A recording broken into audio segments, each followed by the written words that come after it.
السلام علیکم ورحمۃ اللہ وبرکاتہ۔ جیسا کہ آپ لوگوں کو معلوم ہوگا، حضرت ابراہیم علیہ السلام تاریکی اور ظلمت کی گھٹاؤں میں پیدا ہوئے۔ اللہ تعالیٰ کے نام لیواؤں کا نام و نشان نہیں تھا، اور آپ جو ہیں آزر کے گھر میں پیدا ہوئے۔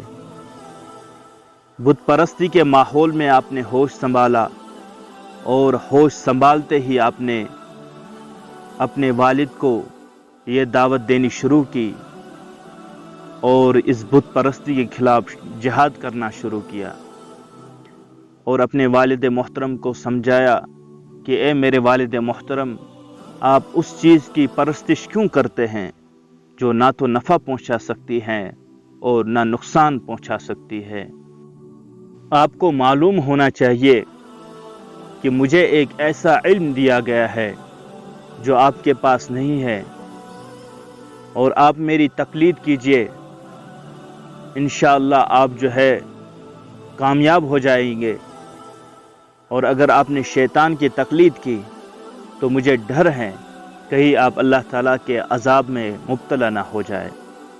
اور یہ تھی وہ دعوت جو حضرت ابراہیم علیہ السلام نے اپنے گھر سے شروع کی، اور اس کے بعد یہی دعوت جو ہے عوام میں شروع کر دی۔ اور اتنا ہی نہیں بلکہ اس دور کا جو سب سے بڑا تہخانہ تھا، اس کے تمام بتوں کو توڑ ڈالا۔ اور یہ بات جب نمرود کے پاس پہنچی تو نمرود کی خدائی میں یہ بات جو ہے ناقابل برداشت تھی، تو آپ نے حضرت ابراہیم علیہ السلام کو بلا بھیجا۔ آپ نے اس حکمراں کے روبرو بھی وہی کلمہ حق بلند کیا جو آپ کا مشن تھا، اور نمرود کی خدائی میں یہ بہت بڑا حملہ تھا جو نمرود برداشت کر ہی نہیں سکتا تھا۔ نمرود کے حکم سے ایک الاؤ تیار کیا گیا جس میں مسلسل 3 دن تک آگ جلتی رہی، اور اس کے شعلے جو ہے آسمان سے باتیں کر رہے تھے، محض اس لیے کہ ابراہیم علیہ السلام اس سے خوف زدہ ہو اور اپنا فیصلہ بدل دے۔ مگر جس مومن بندے کے اندر حقانیت مستحکم ہو، اسے کون خوف زدہ کر سکتا ہے؟ آخر کار وہ وقت آ گیا کہ جب حضرت ابراہیم علیہ السلام کو اس دہکتی ہوئی آگ میں ڈال دیا گیا، اور رب ذوالجلال کی طرف سے اس آگ کو حکم ہوا کہ یا نار کونی بردم وسلام علی ابراہیم، کہ اے نار تو ٹھنڈی ہو جا اور سلامتی والی بن جا ابراہیم علیہ السلام پر۔ نار نہ صرف ٹھنڈی ہوئی بلکہ گلے گلزار بن گئی، اور یہ منظر دیکھ کر نمرود کے درباری اور عوام جو لاکھوں کی تعداد میں موجود تھے حیران رہ گئے، اور آسمان کی طرف سے تعجب کی نگاہ سے دیکھنے لگے۔ حضرت ابراہیم علیہ السلام کے لیے آزمائش کا ایک اہم واقعہ پیش آیا کہ آپ کو حکم ہوا کہ آپ اپنے فرزند حضرت اسماعیل علیہ السلام کو اللہ کی راہ میں قربان کر دے۔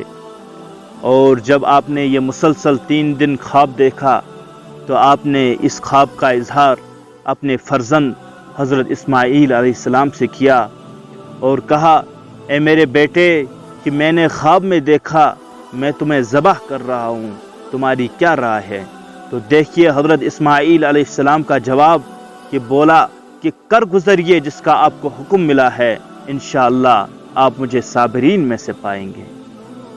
حضرت ابراہیم علیہ السلام نے قربانی کے غرض سے اپنے بیٹے حضرت اسماعیل علیہ السلام کو پیشانی کے بل لٹا دیا، اور اسی منظر کے بارے میں قرآن کریم میں آتا ہے کہ وَنَادَيْنَاهُ أَنْ يَا إِبْرَاهِيمَ قَدْ صَدَّقْتَ رُؤْيَا إِنَّا كَذَلِكَ نَجْزِي الْمُحْسِنِينَ، کہ ابراہیم علیہ السلام کہ تم نے جو ہے اپنا خواب سچ کر دکھایا، اور ہم جو ہے نیکوکاروں کو اسی طرح عظیم بدلہ دیتے ہیں۔ نبی کریم صلی اللہ علیہ وسلم کا ارشاد ہے کہ when you see the new moon of Dhul Hijjah and one of you wants to offer a sacrifice, let him keep his hair and nails alone. نبی کریم صلی اللہ علیہ وسلم کا ارشاد ہے کہ اگر تم میں سے کوئی شخص جو ہے قربانی کا ارادہ رکھتا ہو تو ذی الحجہ کا چاند نظر آتے ہی اس شخص کو چاہیے کہ وہ اپنے بال اور ناخن کاٹنا چھوڑ دے۔ دوسری ایک حدیث میں نبی پاک صلی اللہ علیہ وسلم سے پوچھا گیا کہ یا رسول اللہ قربانی کیا ہے؟ نبی کریم صلی اللہ علیہ وسلم نے کہا It is the sunnah of your father Ibrahim alayhi salam, and every hair of qurbani you receive a reward from Allah. اللہ تعالی ہمیں جذبہ کامل اور جذبہ صادق اور جذبہ ایمانی عطا فرمائے۔ وما علینا الا البلاغ۔